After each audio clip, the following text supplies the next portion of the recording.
All right, the 4 of you guys are in the same group because if we look, all of us, besides David, and I'll explain, David, how you're incorporated with this group, have our upper half rotation being the point of emphasis.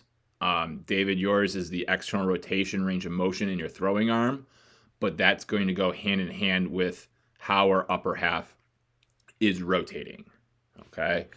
So what we're going to do first is we're going to let each of you guys watch your video 2 times in a row, and then we will get some big league videos going that's going to really help you see what's going on with their deliveries compared to your deliveries in relation to the note about how our upper halves are rotating.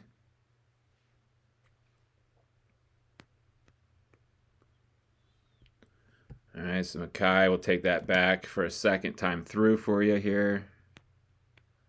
And like we've been talking about in our last 2 practices when we're throwing, being smooth in our rotation, rotating our shoulders to throw instead of trying to push our hand to throw. Come over to Charlie, seeing your note and why this is going to be helpful.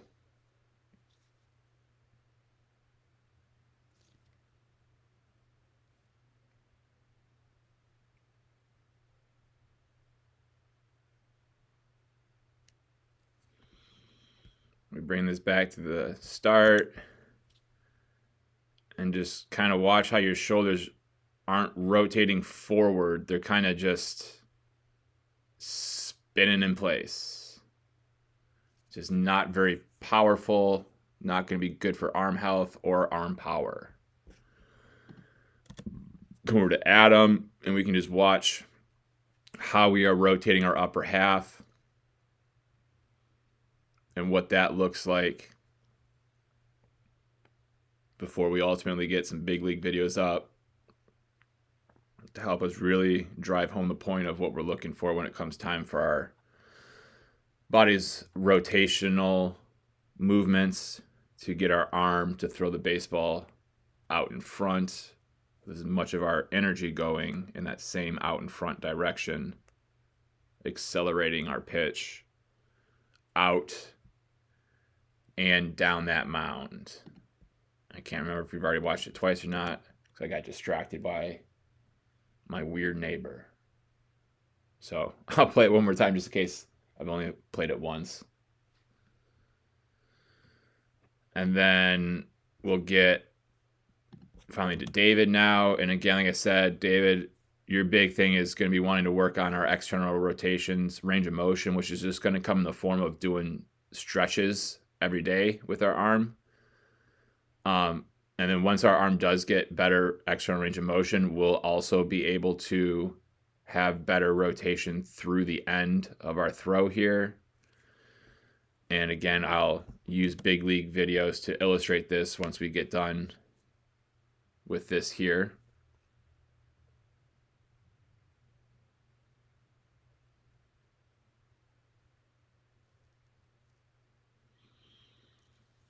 And what I'm going to do first is we're going to get all of you guys in a quad box from when that front foot gets into the ground.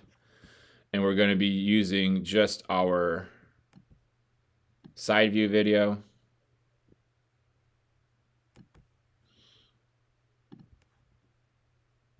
Do the same thing for Adam. That front foot gets into the ground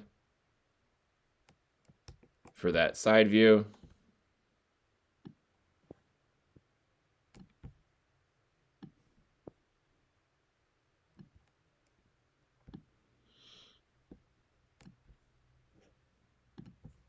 Same thing for Charlie when that front foot gets into the ground.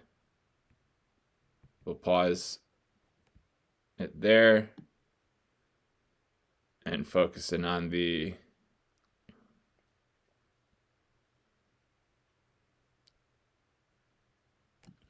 side view. Same thing for Makai now. Front foot in the ground. It's right there. And we take you down to there. And what we're going to see now, guys, just focusing on our front view. I'm sorry, not our front view, our side view. We are going to notice and take note of our upper body's positioning.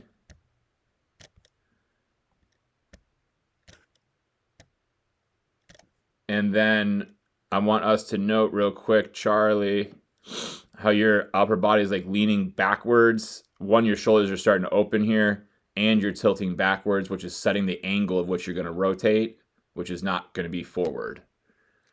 Makai and David are both in positions that's going to help them want to rotate forward. Adam's front shoulder is already really peeled out, which is not going to make him want to rotate forward. So what we will do now, guys, is we'll take each person to that moment of when that ball comes out of the hand, which is right here. It's out, and it's all the way out in the next one. So boom, from our back through our head.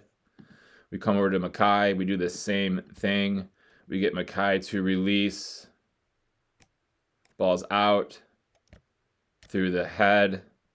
We come over to Charlie. We do the same thing. Ball is out through his head. We come to Adam. Ball is out. And we draw it through his head. And what we can see is the person that's got the most extension or getting out in front would be Makai. And then David. And then a real close tie for Charlie and Adam.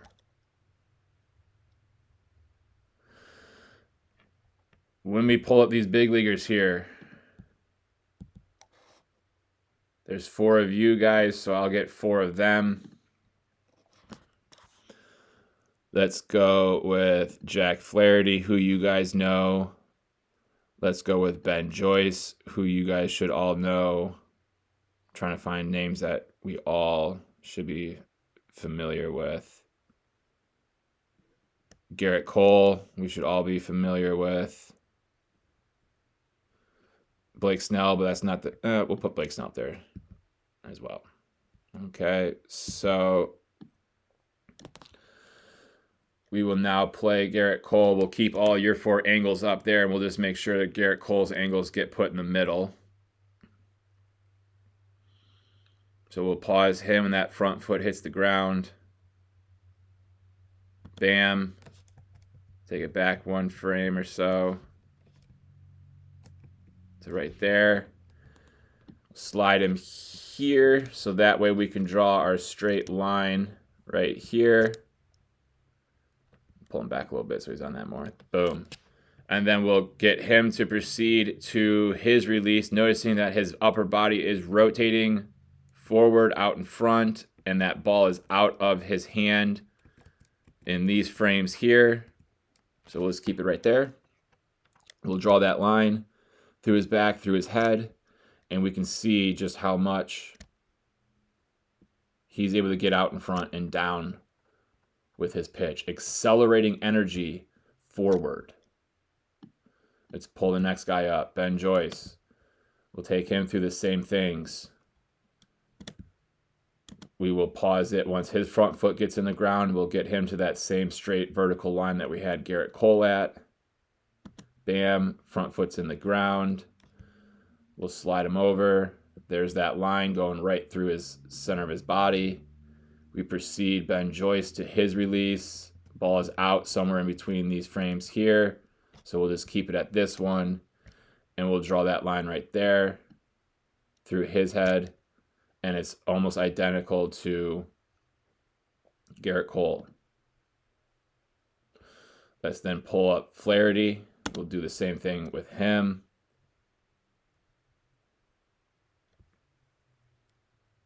Get him paused at that moment that front foot's getting itself into the ground. We draw him back, or bring him back till he's on that straight line. And then we'll let him go through. there's that release is between these two frames. So we'll keep it even just right here and draw that line through his back and his head right there. And then we'll do Snell. Obviously, he's left-handed, so it's going to be a different side of that line. But we can still put him in that line at that moment of foot strike, which is right here. We slide that body over to that line, or even we'll do this. We'll view it or edit it. We'll flip it. We'll make him a righty. And then we'll get him out to release, which is somewhere between these two frames. We'll even just back it up to this one and say, bam, Blake Snell gets out to there. So if we look at how much these guys are getting their chest involved compared to you guys and what you guys are getting your chest involved with, we can hopefully now more easily see what we're talking about when it comes time to throw the chest out in front, get that involved, right? Here, here, here, here. Just getting more of that body involved, right? So Adam, if we can control our upper half and get it to rotate forward, we won't feel like we need to rip this head over here and fling this arm this way and then just kind of spin the whole body. Kind of just spin the whole body to throw, spin the whole body to throw, spin the whole body to throw, which makes it our window of successfully accurate throws is so narrow that it's tough to be consistent within. So that's what we mean about your upper half rotation. David, like we mentioned, your external rotation, as your shoulders are rotating, that arm lays back. We can see it does not lay back all that much. So if we had more range of motion in our shoulder to lay back more, that will also provide us the time that our chest can go forward more before that ball's out. Right? Because your chest wants to keep going down, which is great, but it can't keep going down with that ball in your hand because that arm doesn't lay back all that much. If I pull a big leaguer up real quick again, and this doesn't really matter who this one is, as long as it's just from the side. And what is this? Someone is calling me? No, I've never seen that before.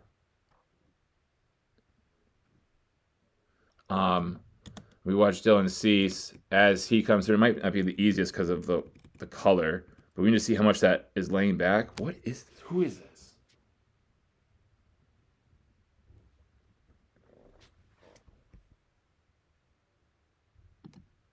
I don't understand why that's doing that. I'm sorry. We can see how much that arm is laying back. So we're going to want to do some stretches, which I'll show you at our next practice, what we can do to start stretching that at home. And then Charlie, as we can see, man, like I said, this front shoulder over here is starting to open early. You see how before that front foot gets in the ground, it's starting to open early. Now, whether that's because it's trying to get your stride being back to straight, because I don't necessarily remember us striding this far across our body last year. But that's why we take the video so we can go back and look. So if I was you, I'd look at last year's front view video and see if you're striding this far across your body. Because if not, that can explain why this shoulder is ripping, trying to get things back to center. And then that's why now we're stuck rotating this shoulder a lot more this way than able to get out in front. It's because that angle is already set. When that front shoulder opens, that sets the angle that we're going to now rotate at. And if that front shoulder can stay in, now we can rotate forward. So we then go to Makai. And like I said, but you're doing this the best out of this group. We're just using so much arm to try to throw this ball versus the shoulders throwing the ball. So just in catch, just keep thinking about being smooth and moving your shoulders, and just let your arm follow. And that's going to continue helping you get more and more command and accuracy out of your throws. And let's also chill out on the poor body language after you make one bad throw. I mean, I can just tell that that was not a good throw by how your face reacted there. So good body language at all times. So now the four of you guys, we want to be practicing this and getting better. We got to use our resources. The best resource for you is that YouTube page of mine. All you got to do is just go down to how to get better. It's right there. Get my arm stronger. Right there. Get better lower body. Right there. Full playlist for the mechanical drills. I can be working on rotating through release, right? Learning on how to get out in front. This can be a drill that could be helpful. And come down here even further and trunk tilt into release. That's going to be a helpful drill. So there's things that we can be doing that's going to be helpful that we can find and practice right along with me on the YouTube page. All right, you two guys are paired up together in this chapter because our mechanics are pretty darn good. There's just Quitmeyer, one thing that you're going to probably want to play around with this year to help with our command. Just kind of helping us explain why we had so many high misses last year. And it's also probably going to help with some power. And then Briggs, everything in your delivery is looking really nice. Without having to see you pitch more often, I don't want to really try tweaking anything because everything, like I said, is looking good. So let's just start eating all the time. Never be hungry. If you ever feel hunger, you have failed yourself that day. All right. When I was your age, this is no shit. I was eating breakfast every single day before school. Then I was packing 2 lunches that were stuffed, the brown bag all the way to the top. I would eat one of those lunches between first hour and lunch. I would then go buy hot lunch and eat that second lunch. Whatever I didn't finish in that second lunch, I would snack on between lunch and 6th hour. Then I'd get home and make another lunch. And then I'd eat dinner. And then after dinner, I'd either have leftovers from that dinner or leftovers from the dinner before. Okay, and then before I would go to bed, I'd have dessert. And all the meanwhile, I'm snacking the entire time. So we have to be eating like crazy. And if you don't already have access to a gym on the daily, go get yourself a cheap membership at Planet Fitness or something like that. And let's get lifting, right? I provided you with all that nutrition stuff and the weight logs. I've provided you with some lifting logs as well and workout routines. Let's start making that a priority. It's school, eat, lift, school, eat, lift, school, eat, lift, school, eat, lift. Okay? Because everything in your delivery is looking good. Nice high leg lift. The body gets going forward with some early momentum. Hand separation is clean. One thing, if you did want to try to play around with something in your delivery, we can think about keeping this front foot closed, which is going to help keep this front knee closed a little bit longer. But that's not needed. But if you wanted to play around with something in your delivery, that would be something to think about, is instead of this knee quickly opening up, as it gains ground, have it stay closed. So something like that would look like real quick for you to see. We can use, let me look at your leg lift again real quick. You're up there. Yeah, so we could do something like a Zach Greinke approach. Let me watch Granks here. He's going to have a similar starting point of your leg lift. Slide you a little bit over there. And then as he goes down, noticing how this angle stays with that kneecap facing more towards second, or that toe facing your third baseman, versus that toe opening up and that knee opening up. So that would help keep us closed a little longer in that lower half before we rotate and hit the ground, versus how you're going. But you're still getting everything good here. Just something to think about. The later we rotate things, the faster they're going to have to rotate to be on time. So faster rotations are going to be obviously creating more energy, and we're always looking to create more energy. So if we did want to tweak anything in our delivery, we could think about that leg lift there, and that leg lift leg rather, and how it's descending out of its leg lift and just staying closed a little longer. Other than that, we're real good. All right, so what we're going to do is we're going to keep you here because you do have a nice big stride, but we're going to use you to help illustrate for Nikki here on how he may want to play around with a slightly shorter stride. So Nikki, after getting to see Briggs's delivery there, kind of compare that to what you're seeing in yours, because you get that early momentum going as well. Your hand separation is good. We'll let you watch it continuously here another time, and then the third time I'll pause it when your front foot gets in the ground, and that way we can compare that to what Briggs's body looks like. And again, I'm not trying to tell you to throw like Briggs. No one throws like someone else. But just to be able to see what I mean by you may want to be playing around with a shorter stride.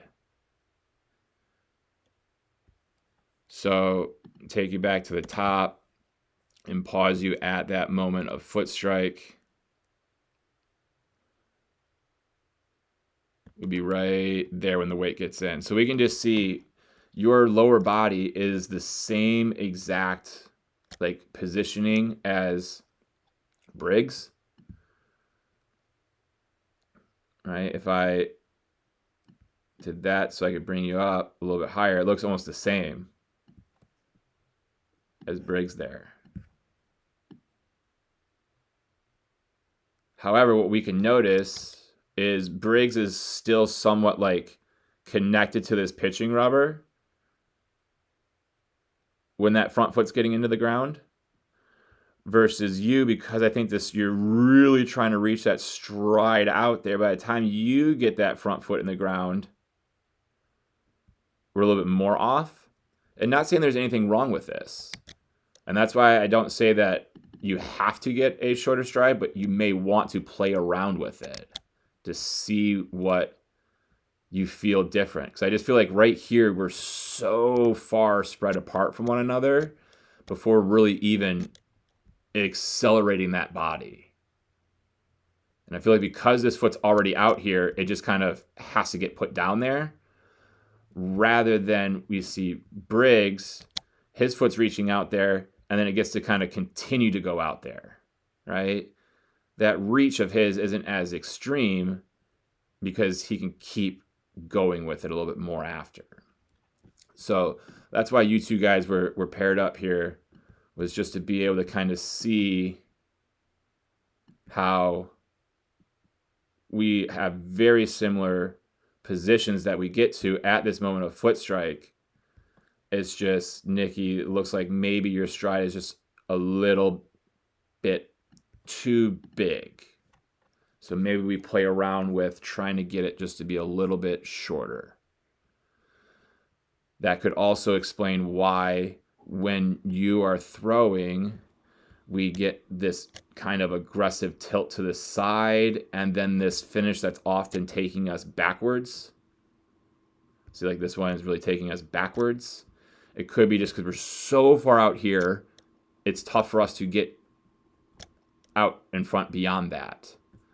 Whereas we got Briggs, who does get out there far with a big stride, but he's able to keep getting out there, and then his finish is more just controlled right here.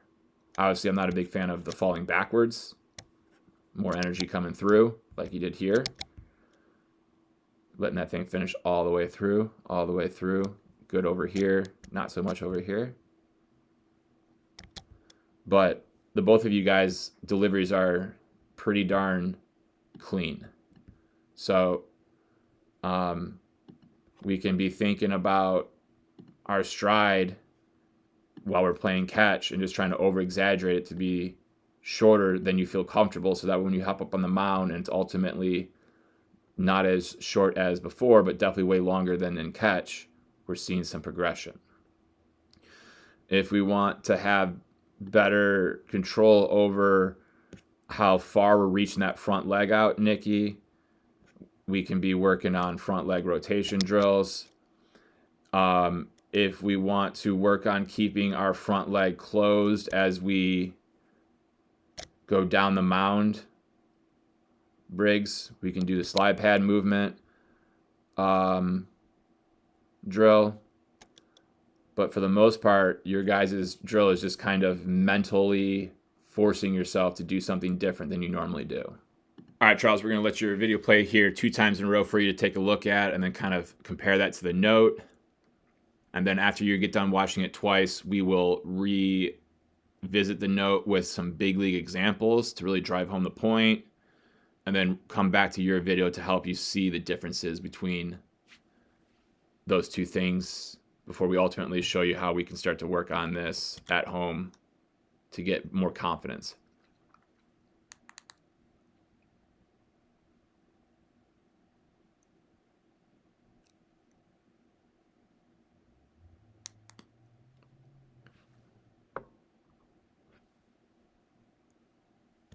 All right, so that thing that we're looking to work on is keeping my shoulders stacked over my hips. That way you can get extended out in front at release.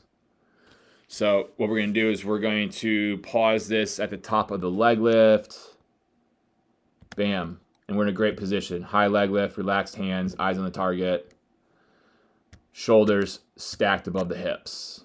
And then what we're going to notice is that our chest and our whole upper body just goes straight down. And now we have the hips and the shoulders. The shoulders are not stacked above the hips anymore. And the reason the shoulders did that movement is because your entire body did not start to drift down the mound with some momentum. Okay? We instead tilted backwards and went down to get strong. What we want to be thinking about instead is gaining ground as that leg is still coming up. All right, being able to go forward with our body while the leg is coming up and starting to go down, right? Obviously this is in the wind up, but it still applies because boom, now he's in the stretch. Leg is up and we can see how that body is starting to go forward. If I draw a line right here, we're going to see how he starts to go forward before that leg gets to the top of the leg lift. So that way when the leg does start to go down, his body gets to go forward and doesn't feel like he has to lean back to get strong, but can keep shoulders stacked above the hips as his body goes out.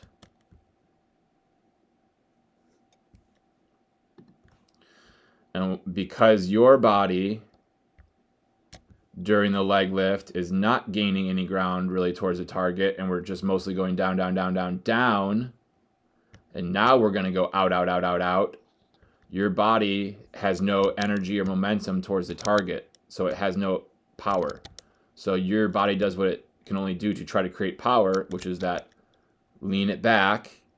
And now there's not necessarily anything wrong with leaning it back, but when that's our main way of creating power, we now have to get going forward again. And one of the easiest ways for that to happen is for this front shoulder to open up. Front shoulder opens up. And now you're on this tilt where your shoulders are going to want to rotate on this angle here rather than rotating on that angle there going straight forward. So we then come to a front view for you, and we get like a Zach Wheeler, and we get him when his front foot gets in the ground, because he didn't have to lean backwards to get his energy going forward, he's now able to rotate his body forward, forward, forward, forward, versus that front shoulder opening up and now having to rotate off to the side, rotating off to the side. And that's why often you have this then heavy fall off to the side finish, because everything is having to go this way to get this to come around and through. So keeping your shoulders stacked over your hips is the feeling that you're going to want. So that way you can get extended out in front at release and not be peeling off to the side, and ultimately getting that momentum going early in your delivery. So lots of drills that we can be doing from the YouTube page. Scrolling down, how to get better. I want to get better. Mechanical drills. How to gain ground during my leg lift. That'll be important, right? This can also be useful. Rotating through release versus peeling out. Right? What else could be helpful in here? We could come down and we could do some hand separation drills. Because as the hands are separating, we got to make sure that the front shoulder doesn't open up. We can also do slide pad movements so we can work on keeping the shoulders stacked above the hips. We can do trunk tilt into release drills so that way we can continue to rotate out in front.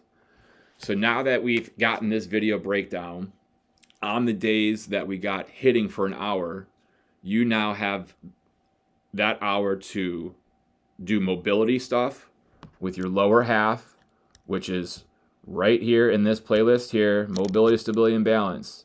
You have 21 things that you can be doing in that bullpen area during the hitting.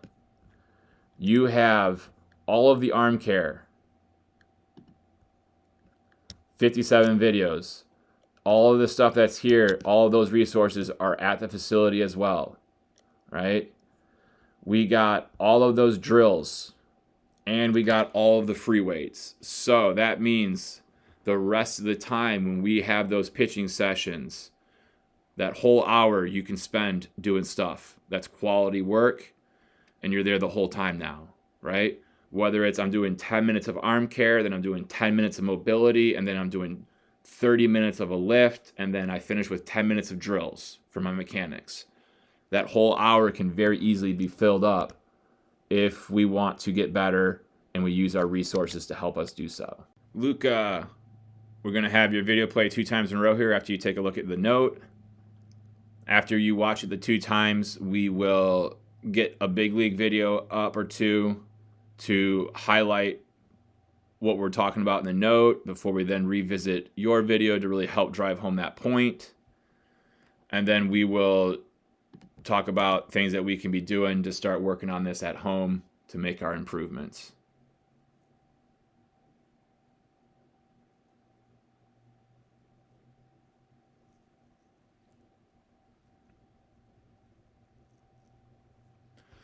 All right, so we're paying attention to your arm path. That way we can keep it healthy and strong. Right now it's just kind of going through a path that's ultimately getting loaded in a less than strong and healthy spot.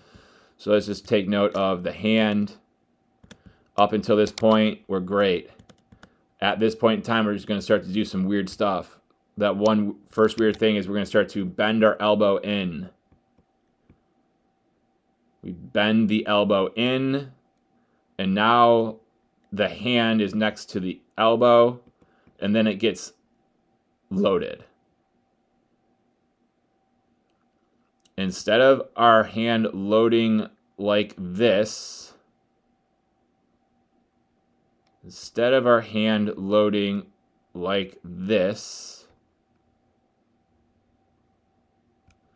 I'm going to show you a very easily identifiable difference in loading the arm up. Because remember, we want to load the arm up into, well, front view would be helpful as well.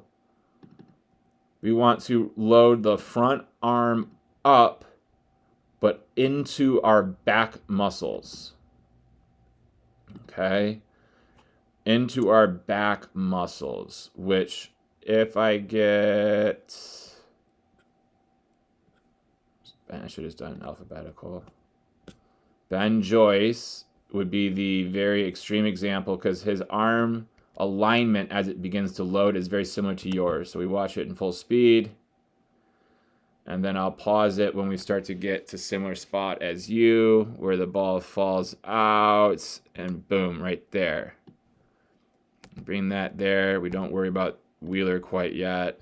Slide you more there. And then pull him back. All right, so I can even let him go a little more. Boom. You guys are in very similar positions with your arms right now, specifically your throwing. And what we're going to watch is how Ben Joyce loads that arm back into his back muscles, right? Yes, the hand is going up. Yes, the hand is going up. But the elbow is also going back into his back muscles, loading that scap, pinching that shoulder blade. Okay? He's loading it to his back to get strong. You're loading it to your ear to get strong. To your ear to get strong. We then take a look at this front view and what that looks like with Zach Wheeler and yourself, and we can see that your elbow starts to get here. Load that elbow, load that elbow, load that elbow, and now we're here. Versus your elbow starting to load, but your hand is just by your ear and not back here. And because your arm is moving the way it is and getting loaded the way it is primarily, which is with this elbow bend coming to your ear rather than just your arm not bending anymore and loading up and back, loading back and up. Your hand just keeps going to your ear, and now because of that, you're going to throw around yourself. So that arm is getting around yourself a lot before it has any time to really start to come forward. So our window of being on time to our target with power is small. We're looking for that window to be as big as possible. So we're going to want to work on how to load this arm. So quite literally, you can just be standing here with nothing in your hand and just get your arm to be exactly like it is here right now, and just work on, instead of it being this, it's this,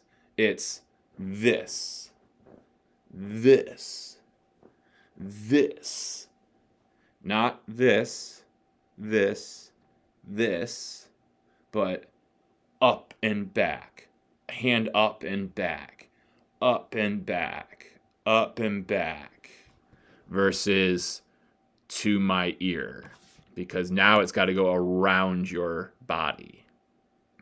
All right, Danny, let your video play here 2 times for you to watch and study that front leg of yours like we've been mentioning the last practice or 2.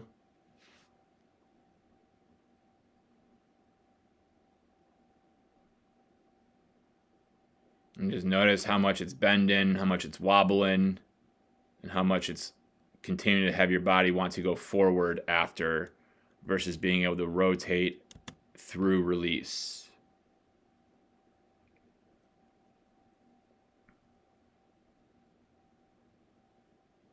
The stronger our legs get, the easier they're going to be able to handle this energy and power going down the mound. So we need to be in the weight room getting our legs stronger. So that way we can have a strong, sturdy, firm leg. So once this front leg gets into the ground, we're going to pause it. We'll draw some lines. We'll get some big league videos up to really help drive home the point of this front leg needing to be firm. Right now, the front foot's in the ground, in the ground, in the ground. We got this bend here. We're going to watch as you continue to throw. Everything of your body just keeps sinking into this knee. You just keep sinking into your knee, into your knee. And as you sink into your knee, you are not able to get your chest going out in front. Instead, your chest is just going to keep sinking to the knee, sinking to the knee, sinking to the knee. instead of going down and getting out in front at release. And that's because this front leg is not getting strong for us. So we can pull up guys that throw the ball hard. We can also pull up guys who have been throwing the ball hard for a long time. And we can also pull up guys who are probably going to be banished from the game forever because they are idiots, but also throw very hard. So let's start with Garrett Cole, who's been doing it for a long time and throws very hard. Just notice how big his legs are because his legs are strong. And we note the leg gets into the ground. As he goes to rotate to throw, oh man, I hit the wrong button. As he goes to throw, his chest goes down and forward because that front leg is getting strong, firm, and sturdy. Straight, straight, which gets his release out in front. His chest is here at release. When that front foot got into the ground, his chest was straight up and down. He got to go all this way down and also forward with his throw, all because his front leg was strong, sturdy, which then allows him to rotate all the way around and not be falling forward after his pitch. Do the same thing with Ben Joyce. We'll pause him when he gets his front foot into the ground. Also noticing how big his legs are, how strong his legs are. Front leg gets into the ground. We draw that same line. And we see that his leg gets strong as well. Bam. There's it getting strong. There's it getting strong. So that way his chest can get out in front at release, using all of that energy going down, which then allows him to rotate around that finish. I didn't mean to exit out, but then get to Class A. And we'll do the same thing. Foot strike. We can see it's getting firm.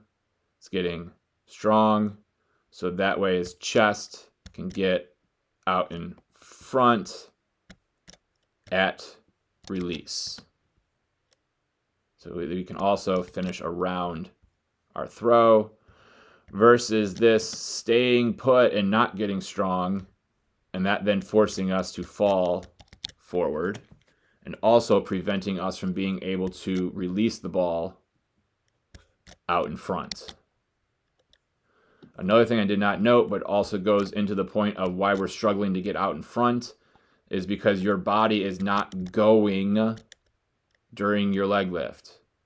One, we can see we got a lot of weight over here and not a lot of weight over here because this knee is falling in. We got to get that weight back in our set position because now you got to rock it back and now you're just stuck here. You're just stuck here. And it's not until you've gone as low as you're going to go before you finally start to go forward. And now you don't got a whole lot of time or energy to get yourself going forward. That's why this shin is so upright. When we're seeing all these other guys' shins are more here, your shin almost goes straight down. That's because you're not having enough energy to go forward where this front leg feels like it needs to be more forward for you. And the reason that's happening is because as your leg is coming up, your body is just going to come all the way down, down, down, down. Here we go. Ready? Down, down, down, down, down, down, down. Now we're going to go out, out, out, out, out. Versus we're going to see Cole get early momentum in the stretch. Why? Guys are on base. We don't have time to rock it back, get it going. We got to be quick. We draw that same line on Cole, and we're going to see, it needs to be out here more, but we're going to watch as that leg, before that leg even starts to go down, we can see that body of his is starting to drift forward. Starting to drift forward. So now he's not just going down, but he's going down and out. Down and out. Before then ultimately going just out. Down and out. You're going straight down. You're going straight down and then trying to go out. So early momentum is going to be something that helps you along with this strong, sturdy leg, because with more momentum, your body will want to go further. If your body wants to go further, your foot's going to be further out. If your foot's further out, you're not in this tough shin angle to be strong with. Right? It's going to be tough to bend that straight. It's going to be a lot easier to make this go straight because it's already closer to straight. Bam. So a lot of things are going into this strong, sturdy leg. Getting stronger in the weight room, doing different drills, going on the YouTube page and saying, you know what, I want to get better. Here's how I get better. Do my arm care every single day. Come in here and get a better, mobile, stable, stronger lower half, right? I need that. We mentioned that. So I come over here, single leg. Those are good. Right here, tidal tank stability rotations. You should be all about that. We should be coming down here and looking for, where are my RDLs? They already passed it. RDLs, that's going to help you be strong with that front leg. Then you can take it to the weight room and do it with weights. Right? Then we come back and we go down to the mechanical drills playlist. How to gain ground during our leg lift. We work that. We can go into this drill here, which is going to help us learn how to feel comfortable getting out in front when we rotate.